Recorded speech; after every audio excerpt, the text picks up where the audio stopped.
झिलमिल जी।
मैं पूर्व में महंत ही था, इसीलिए मैं आपको कह रहा हूँ कि जब महंत बनेंगे ना और मनमानी आचरण करेंगे और भगवत अर्पित बिना किए जो भगवान के लिए आता है वो खाएंगे तो कुत्ता बनेंगे। तो हमारे जैसा इनको भी पता चलेगा कि श्वान योनि में कितना कष्ट होता है। इसका रहस्य आप समझ पाए? इसका रहस्य ये है कि जो भगवान के अर्पित करने के लिए आता है वो आप शिव मंदिर की केवल बात नहीं है, किसी भी मंदिर की बात है। ब्रज के भक्तों में चरित्र आता है। एक दिन एक विरक्त संत जो गुफा में भजन करते थे, क्योंकि जैसे गिरिराज जी है, नंदगांव है, बरसाना, यहाँ पर्वत है, यहाँ गुफाएं भी हैं, संत जन एकांतिक भजन। तो वो भिक्षा मांग के आ रहे थे, पीछे से आवाज है, बाबा सुन, अगर मुझे थोड़ा टुकड़ा दे दे तो मेरी प्रेत योनि से मुक्ति हो जाए। तो देखा तो कोई नहीं दिखाई दे, एक कुत्ता दिखाई दिया, तो लगा शायद ऐसे कानून। फिर बाबा सुनो ना आए, फिर मुड़ के देखा कौन हो, तब बोले ये जो मैं कुत्ता रूप दिखाई दे रहा हूँ मैं नंदालय का पुजारी हूँ। तो उनका प्रभु आप तो भगवत पार्षद हैं, आपकी ऐसी कैसी? तो उनका लाला के लिए अमनिया आता था, बिना भोग लगाए हमने उसको प्रयोग किया। तो उसके दंड में अगर आप अपनी जूठन करके दे देंगे तो अभी मैं मुक्त हो। तो बोले भैया यदि तुम्हें भगवत प्राप्ति हो रही है, दोष से मुक्त, तुरंत जूठन करके उन्होंने दे दी। बात यहाँ समझनी, शिव मंदिर ही नहीं किसी भी मंदिर में आपके पास शिव जी के लिए जो कुछ आया है आप उनको अर्पित कर दिए। इसके बाद जो प्रसाद रूप से आप सेवन करते कभी आपकी दुर्गति नहीं हो सकती। लेकिन आया मानो जैसे जो भी वस्तु आई तो आप उसे अपने प्रयोग में बिना स्वामी को अर्पित किए, फिर वो ऐसा नहीं है। हम उन्हीं के उपासक रहे हैं, उन्हीं के आए। अरे मुक्ति तुम्हें, अरे उनकी बात जाने दो, हम कह रहे तुम अंगूठे में ऐसे भावना करके करो, अभिषेक मुक्ति हो जाएगी। शिव भावना तो करो, तुम बालू की शिवलिंग नहीं बनाया जाता। अरे यार कभी ऐसी बात हो, हाँ बात उसको अंतर की बात समझना। अगर भगवत अर्पित करने के लिए मानो हम कह रहे हैं किसी ने अमुक अमुक सामग्री दी जो भगवान के सामने अर्पित कर दी और इसके बाद जो हम प्रसाद रूप से सेवन कर रहे हैं उससे कहीं कोई ऐसी, हाँ अब हम भगवान के लिए आया पे चढ़ा हुआ नहीं खाना चाहिए। जो ऐसे 12 ज्योतिर्लिंग हैं, नर्मदेश्वर हैं, भगवत स्वरूप हैं, इनका तो पाना ही चाहिए ना। हमारे पास तो रोज चरण लगभग हफ्ता में 1-2 बार चरणामृत आ जाता है, भगवान महादेव जी का भोग आता है तो रोज चलता है, हम तो रोज पर उनका प्रसाद जूठन पाते हैं। ऐसे नहीं, जो मतलब उस विधान को समझ। और ये अगर हम कहीं भी भगवत भावना करके उनका पाते तो दुर्गति हो सकती है क्या? कौन सा सिद्धांत है? भगवान हरि और भगवान हर में कोई भेद है क्या? तो कुछ बातें समझनी होंगी। तो उसमें अब हम लोग क्या करते हैं, छल कपट करने लगते हैं, सेवक की जगह स्वामी बन जाते हैं, उस बात का दंड मिलता है।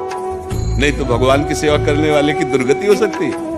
आप शिव पुराण की आपको कथा सुना रहे हैं। एक चोर गया भगवान शिव के मंदिर में, अब वो बेचारे के पास खाने के लिए नहीं था तो सोच रहा था क्या करूं, कैसे करूं। ये शिव पुराण की कथा है। उसके पास कोई प्रकाश नहीं था कि वो मंदिर में देख सके कि कहाँ क्या है जिससे मैं खाने योग्य कुछ चुरा सकूं। तो उसने अपने ऊपर ही वस्त्र उतारा और जला करके प्रकाश किया।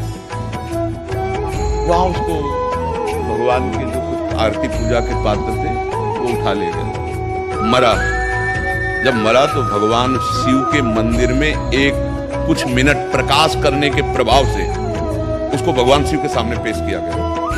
यमराज ने भगवान शिव के सामने कि आपके मंदिर केवल इतने पुण्य, वो पुण्य नहीं है, वो तो चोरी के लिए प्रकाश। वो एक कुबेर बना, पढ़ के देख लेना, शिव पुराण में लिखा है। शिव पुराण में जब उसको भगवान शिव ने कहा इसको राजा बनाया जाए, तब उसकी स्मृति जागृत हुई कि एक वस्त्र को जलाने के प्रकाश से मुझे राजा पूरे नगर में शिवालय होना चाहिए और हर शिवालय में अखंड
शास्त्र तिजोरी है, और जहां तिजोरी होती है वहां भूल भुलैया के कई मार्ग रखे जाते हैं कि वहां तक असली आदमी पहुंच पाए, नकली ना पहुंच पाए। तो शास्त्रों का रहस्य बिना तत्वबोध हुए या भजन किए नहीं समझा जा सकता। उसमें लिखा है उत्तर की तरफ, लेकिन घूम के वहीं से पश्चिम की तरफ जाना है तब वस्तु मिलेगी। अब वो अनुभवी है नहीं तो उत्तर की बात केवल करता रहेगा, पश्चिम को मुड़ने वाली पता ही नहीं। इसलिए कहा जाता है कि बिना गुरु के ज्ञान नहीं होता, बोध नहीं होता।